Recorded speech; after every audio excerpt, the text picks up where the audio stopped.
एक बार की बात है, एक आदमी था और वह बहुत अच्छी पेंटिंग की कला जानता था। और वह फिर ऐसे रोज़ाना मार्केट अपनी पेंटिंग बना कर ले जाता, 500 रुपये में उसे बेच आता। ऐसे उसकी कमाई महीने में 15,000 रुपये होने लगी। ऐसे ही उसका गुजारा होने लगा और ऐसे काफ़ी साल गुजर गए और वह वृद्धावस्था में आने लगा और उससे पेंटिंग भी सही तरह नहीं की जाती थी, क्योंकि उसके हाथ कांपने लगते थे। तो उसने सोचा, क्यों ना मैं इस पेंटिंग की कला को अपने बेटे रामू को सिखाऊं। और उसने उसका निर्णय लिया और अपने बेटे को पेंटिंग की कला सिखाने लग गया। और जल्दी ही उसका बेटा पेंटिंग सीख गया, क्योंकि रामू का पिता जब भी पेंटिंग बनाता वह उसके पास ही बैठा रहता। और एक दिन वह ऐसी पेंटिंग बनाकर बाज़ार में गया और उस पेंटिंग को बेच आया। वह पेंटिंग 100 रुपये में बेच कर आया। उसका पिता काफ़ी खुश होया, लेकिन वह मायूस था। उसके पिताजी ने उससे पूछा कि बेटा क्यों मायूस होते हो।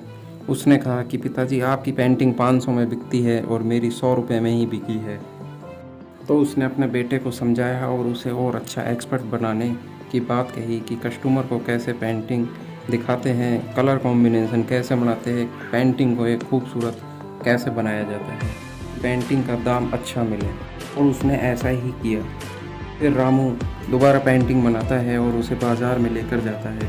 तो और जब शाम को घर आता है तो पिताजी उससे पूछते हैं कि बेटा, पेंटिंग बेच आए। कहता है, हाँ पिताजी, 200 रुपये में। तो उसका पिताजी बहुत खुश होता है, लेकिन रामू अब भी खुश नहीं होता। अपने पिताजी से कहने लगा, पिताजी आप अब भी मेरे से ज़्यादा जानते हो, मेरी पेंटिंग सिर्फ 200 रुपये में बिकी है और आपकी 500 में बिकती थी। तो फिर वह अगली बार फिर पूरे कॉन्फिडेंट के साथ जाता है और बाज़ार में अपनी बनाई हुई पेंटिंग को 300 रुपये में बेच कर आता है। उसका पिताजी बहुत खुश हुआ, लेकिन रामू फिर हर बार की तरह उदास। और वह अपने बेटे रामू को समझाने लगा कि बेटा कोई बात नहीं, तुम जब भी हर बार जाते हो एक अच्छा दाम ही बेच कर आते हो, एक अच्छे दाम में ही पेंटिंग को बेच कर आते हो। लेकिन बेटा अब भी खुश नहीं था कि पिताजी, मेरी पेंटिंग अब भी 500 रुपये में क्यों नहीं बिक रही है। क्या आपको पता है जो मुझे अब भी नहीं आता। तो पिताजी बोले कि बेटा तुम मायूस मत हो, ये हर बार की तरह फिर बताता रहूँगा कि इससे भी अच्छी पेंटिंग कैसे बनाई जाती है और वह कैसे अच्छे दामों में बेची जाती है। वह अगली बार फिर पूरे कॉन्फिडेंट के साथ जाता है और अपनी एक अच्छी पेंटिंग को 700 रुपये में बेच के आता है। तो पिताजी से पहले ही घर आकर कहता है कि पिताजी, आज मैंने अपनी पेंटिंग को 700 रुपये में बेचा है। और वह बहुत खुश होता है। उसके पिताजी भी बहुत खुश होते हैं कि मुझे बड़ी खुशी है कि तेरी यह पेंटिंग मेरे 500 रुपये से ज़्यादा में बिकी है। वह अपने बेटे को बताता है कि बेटा, अब मैं तुझे बताऊंगा कि 700 रुपये से भी ज़्यादा की पेंटिंग कैसे बेची जाती है। तो बेटा बोला, बस करो पिताजी, मैंने यह पेंटिंग 700 में बेची है और आपने कभी 500 से ज़्यादा नहीं बेची, तो आप मुझे अब क्या बताओगे। अब पिता बोला कि बस बेटा, अब तू अपनी पेंटिंग को 700 से ज़्यादा कभी नहीं बेच पाएगा, क्योंकि मैंने भी अपने पिता तेरे दादा से यही कहा, आज तू मुझसे कह रहा है। मैंने भी अपने पिता तेरे दादा से यही कहा था कि जो आज तू मुझसे कह रहा है।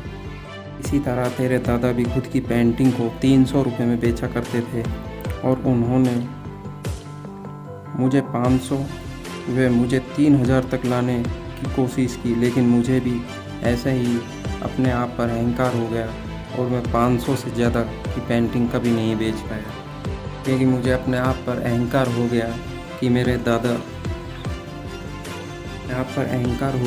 मेरे पिताजी जब 300 की बेचते हैं और मैंने 500 की बेची है, तो वह मुझे कैसे सिखा पाएंगे कि 500 से ज़्यादा की पेंटिंग कैसे बिकती है।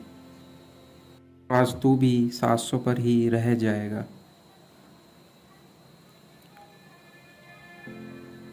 क्योंकि हमने अब सीखना छोड़ दिया, क्योंकि हमने अब सीखना बंद कर दिया, क्योंकि तूने अब सीखना बंद कर दिया। का सबसे बड़ा दुश्मन अहंकारी है, जो ज्ञानी को आ जाए तो धीरे धीरे जहर की तरह ख़त्म कर देता है। और हम सीखना ही बंद कर देते हैं, और जब सीखना ही बंद कर दिया तो आगे की प्रोग्रेस भी अपने आप ही बंद हो जाएगी। तथा सीखना हर इंसान को चाहिए। इस कहानी से दो सीख मिलती है। एक तो किसी को कभी भी अहंकार नहीं करना चाहिए। दूसरी बात, यदि हमें शिक्षा लेनी है तो चतुर बनकर नहीं, मूर्ख बनकर ही ली जाएगी।